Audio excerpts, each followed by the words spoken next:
Heather Bush, and I wanted to give you the select board actions taken for October 18th, 2022.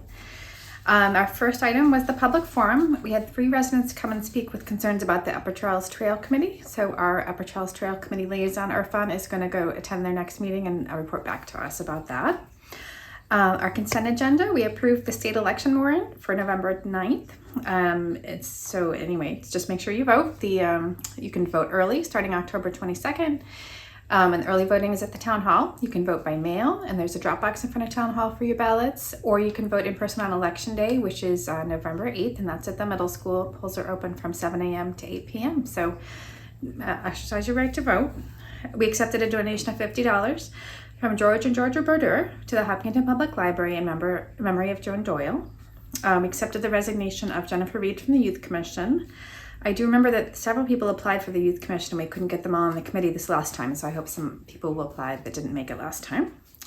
Fire Chief Bill Miller introduced us to a new firefighter, Connor Sales, and we're very glad to have him. We want to keep our firefighters and paramedics, all those positions fully staffed so we're all safe in emergencies. We voted to abate the taxes on property recently purchased by the town. This is really just to prevent us from paying taxes to ourselves, which is redundant, and it's just a legal process we had to go through. These are parcels that we purchased at town meeting 21 and 22. They were on Hayden Row, Hunters Ridgeway, and Lumber Street. And next, we approved a mean-tested senior citizen property tax exemption for 2023. We vote about this at town meeting, and then the select board has to officially approve once we have the numbers in. And this is just another opportunity for citizens who have a tough time paying their taxes to help them out, then they don't qualify for other exemptions. And it's a really very small cost to the average taxpayer, but it really helps out those who are on fixed income, and we want them to be able to stay in town. We had the town manager's report. The first item was a company called Alteros Energies, Inc. They make aerostats. I wasn't familiar with that term, but they look kind of like a blimp, but they're tethered. And they can carry a variety of things in their payload, such as like a Wi-Fi transmitter if you need to bring Wi-Fi to a remote area. That was one of the main examples that they gave. But they're looking for a facility in the 495 belt so they can easily get their product around the state and the region wherever it's needed. So that was interesting. And we authorized the town manager to begin working on negotiating a TIF for them, but they are considering other towns too. So we're not sure if they will pick Hopkinton. Let's see, we had an update on the PFAS and municipal water supply. So our numbers were still higher than they should be, and a notice went out to water customers.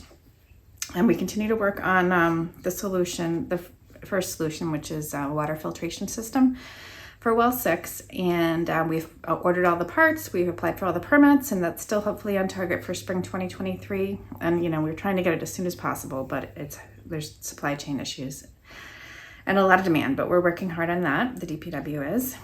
We had an update on the MWRA connection. The town of Southborough voted recently to go ahead and proceed in negotiations with us to do a connection through Southborough. So that's still a process, and there will still be town meeting votes, but we took the next step. And we do qualify for a waiver of the MWRA entry fee, which is several $million. So we're glad to get that waiver, and it's given to towns who have PFAS or other contaminants in their water. We reviewed the fall 2022 town budget survey, which is always very interesting to see what the residents are thinking. Their number one priority was utilities, including clean water and wastewater treatment systems. Second priority was the quality of education. Third item was educational facilities, such as replacing the Elmwood School. And the next big item was public safety, fire, police, DPW. So the town will process that information and include it when they're planning their budget. And the all hands meeting is scheduled for November 2nd. That's where all the boards and committees and all the departments had come together and kind of present what's going on in their departments and what their needs are and how they fit with the town goals. Let's see, the next we executed a solar energy power purchase agreement and lease. They're going to be putting solar panels on the rooftops of Hopkins, the middle school and the high school. And it'll allow us to get our electrical power at a much lower rate for several years to come. So that's going to be financially beneficial for the town.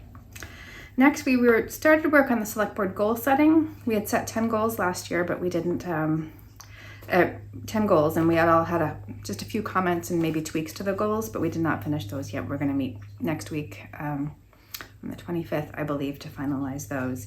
They're not going to change too significantly, but just there were some tweaks we wanted to do.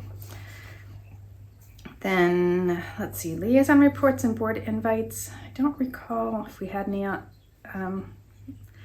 that time, but we did ask for a future board agenda item for the Upper Charles Trail Committee, and Irfan will let us know what he learned at the last meeting. Oh, so we asked the town manager about the Main Street Corridor project, because we have heard as the town lots of concerns from residents about the width of the road and making sure it's safe for all our emergency vehicles and DPW vehicles. And the town has reached out to the Mass DOT with some of those concerns, and we are waiting to hear back from the Mass DOT. And for the time being, they're not installing any more curbing till they hear back from the Mass DOT about what they think. And I did want to take this time to mention, I don't know if you are aware, but the town is installing an emergency preemption system downtown that's going to allow the dispatchers to control the traffic lights at both Wood Street and at the center of town, as well as there'll be a new signal right in front of the fire station to let the fire trucks get in and out and the police cars. And so we'll be able to, I know sometimes it gets very congested downtown, but we'll be able to direct the traffic to let everybody get quickly through to wherever the emergency is. So that's a real plus, and you've probably seen some of those systems in other towns. And I think that was it. Thank you very much.